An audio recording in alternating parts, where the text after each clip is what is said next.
কলকাতায় আমার মুসলিম ভাই বোনদের নিরাপত্তা প্রতিষ্ঠিত করো। তুমি নির্বাচনে তোমরা বিজয়ের ঘোষণা দিয়েছ, তোমাদের বিজয় নিয়ে তোমাদের দেশেই অনেক সমালোচনা, অনেক বিতর্ক এবং অনেক সন্দেহ সংশয় রয়েছে।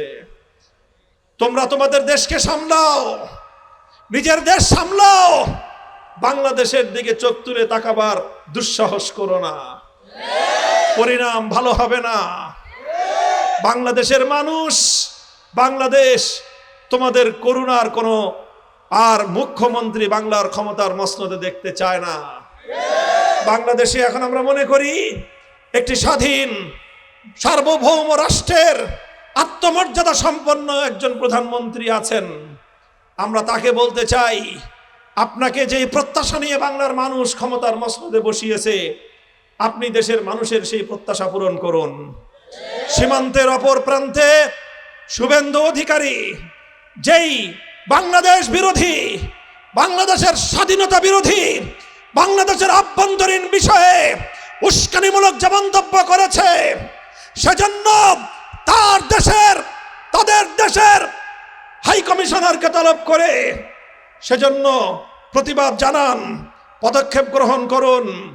তারা এখন ষড়যন্ত্র করছে সীমান্তের অপর প্রান্ত থেকে, পশ্চিমবঙ্গ থেকে মুসলিম নাগরিকদেরকে তাদের সেখানকার শত শত বছরের আদিবাসের জায়গা থেকে উৎখাত করে নাগরিকত্ব বাতিল করে কোটি কোটি ভারতীয় মুসলিমদেরকে বাংলাদেশে পুশিন করার ষড়যন্ত্রের তারা ছক আঁকতেছে।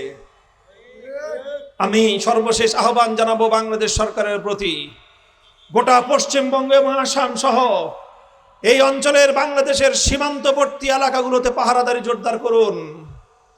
বিজিবির সদস্যদেরকে আরো সচৌকান্না রাখুন। সীমান্তের অপর প্রান্ত থেকে আর কাউকে যেন পুশিন করে বাংলাদেশের দিকে ঢুকিয়ে দেওয়া না যায়। ভারতের মুসলমানরা ভারতের নাগরিক, সম্মান নিয়ে, অধিকার নিয়ে, মর্যাদা নিয়ে তারা ভারতেই বসবাস করবে। আমরা ভারতের মুসলমানদের প্রতি বাংলাদেশ থেকে সংহতি প্রকাশ করি। তোমরা নরেন্দ্র মোদীর হিন্দুত্ববাদের বিরুদ্ধে প্রতিরোধ গড়ে তোলো, বিশ্ব মুসলিম তোমাদের সাথে আছে ইনশাআল্লাহ।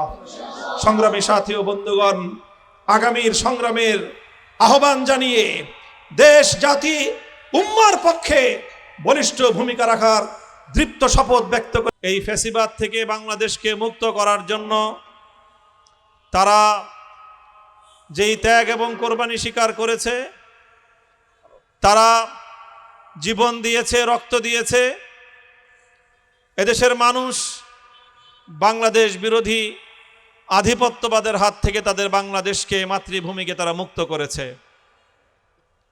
এদেশের মানুষের স্বপ্ন ছিল এই ফ্যাসিবাদের বিদায়ের পর, আধিপত্যবাদী ভিনদেশী দালাল শক্তির বিদায়ের পর বাংলাদেশের মানুষ শান্তিতে থাকবে, বাংলাদেশের মানুষ তাদের ন্যায্য অধিকার ফিরে পাবে।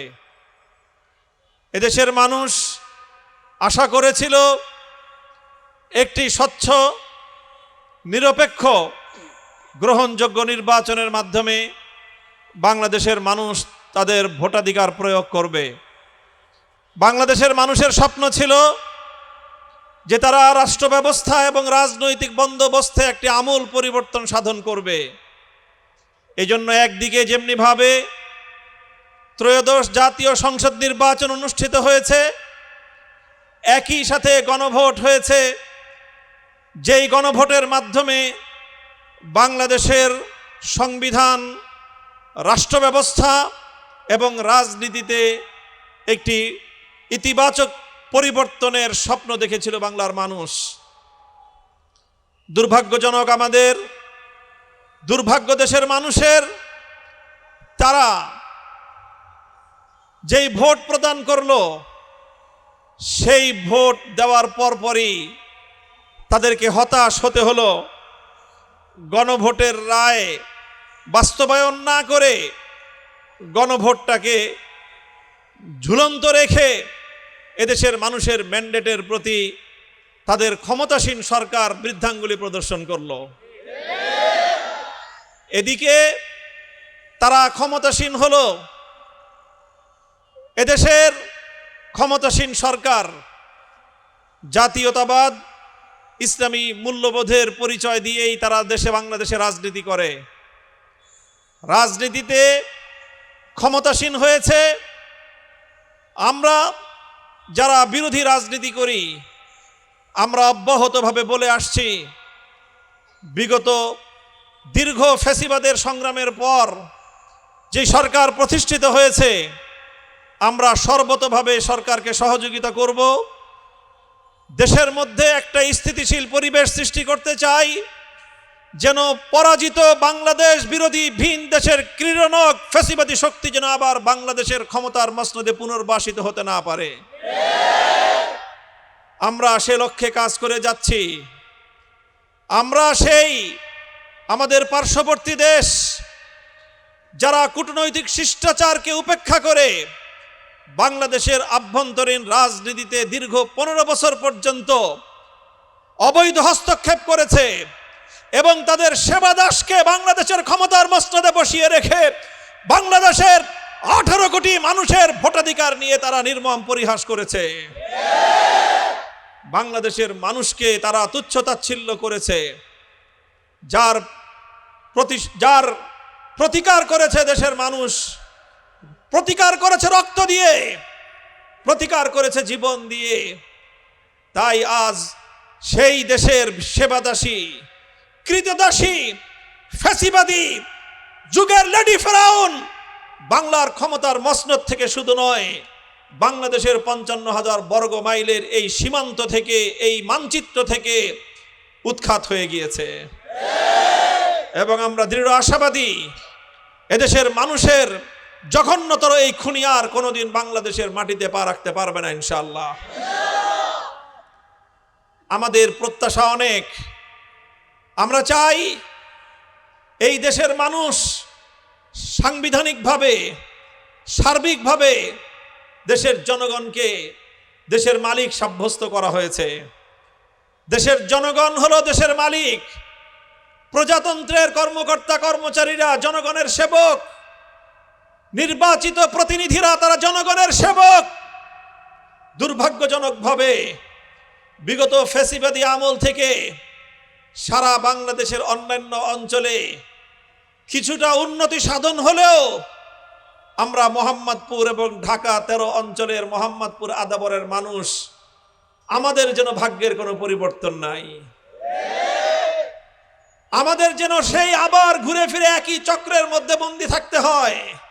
সভাপতিত্বের বক্তব্য পেশ করছেন জনাব হযরত মাওলানা মাহফুজুল হক সাহেব। আলহামদুলিল্লাহি রাব্বিল আলামিন ওয়াসসালাতু ওয়াসসালামু আলা সাইয়্যিদিল মুরসালিন ওয়া আলা আলিহি ওয়া আসহাবিহি আজমাইন, আম্মা বাদ। ইত্তেফাকুল মাদারিসিল কওমিয়া মোহাম্মদপুরের উদ্যোগে মোহাম্মদপুরের সন্ত্রাস, চাঁদাবাজি এবং মাদক মুক্ত মোহাম্মদপুর গড়ে তোলার প্রত্যয়ে আজকের এই সমাবেশ। পাশাপাশি ঠিক এই মুহূর্তে আমাদের পার্শ্ববর্তী দেশ ভারতের পশ্চিমবঙ্গ, আসামে মুসলমানদের উপর যে নির্যাতন জুলুম চলছে, আমরা আজকের এই সমাবেশ থেকে তারও নিন্দা জানাই, প্রতিবাদ জানাই এবং আমরা স্পষ্টভাবে বলতে চাই যে আমাদের বাংলাদেশের ক্ষেত্রে ভারতের কোনো আধিপত্যবাদী সেন দৃষ্টি যদি দেয়, সেই দৃষ্টি আমরা উপড়ে ফেলবো ইনশাআল্লাহ। পাশাপাশি আমরা স্পষ্টভাবে বলতে চাই, মোহাম্মদপুর অঞ্চল ওলামাদের, দিনদারদের একটি ব্যাপক বসবাসের স্থান। অতএব এই মোহাম্মদপুরকে চাঁদাবাজ, মাদক এবং সন্ত্রাস মুক্ত করবে বর্তমান সরকার এবং প্রশাসন, সেটা আমরা প্রত্যাশা রাখি। তারা যদি ব্যর্থতার পরিচয় দেয়, মোহাম্মদপুরবাসীকে সাথে নিয়ে মোহাম্মদপুরকে আমরা চাঁদাবাজ, সন্ত্রাস এবং মাদক মুক্ত গড়ে তোলার জন্য যা যা পদক্ষেপ গ্রহণ করা দরকার, আমরা সেই পদক্ষেপ গ্রহণ করতে বাধ্য হব ইনশাআল্লাহ। আমি আশা করি আমাদের এই মোহাম্মদপুরের ব্যবসায়ী, আমাদের শিক্ষিত মহল, ছাত্র জনতা, সর্বস্তরের মানুষ ওলামায়ে কেরামের এই আহ্বানে সাড়া দিয়ে এই মোহাম্মদপুরকে একটি সুন্দর, একটি শান্তিময়, একটি সুশৃঙ্খল এলাকা হিসাবে গড়ে তোলার ক্ষেত্রে সর্বাত্মক সহযোগিতা সকলে আপনারা করবেন এই প্রত্যাশা ব্যক্ত করে বিক্ষোভ মিছিল পূর্ব সমাবেশ এখানেই শেষ করছি। এখন ইনশাআল্লাহ আমাদের মিছিল শুরু হবে। আমাদের মিছিল যাবে এখান থেকে শেরশাহ শরীফ রোড হয়ে তাজমহল রোড থেকে নূরজাহান রোড হয়ে আল্লাহ করিম মসজিদের সামনে গিয়ে আমাদের এই মিছিল ইনশাআল্লাহ সমাপ্ত হবে।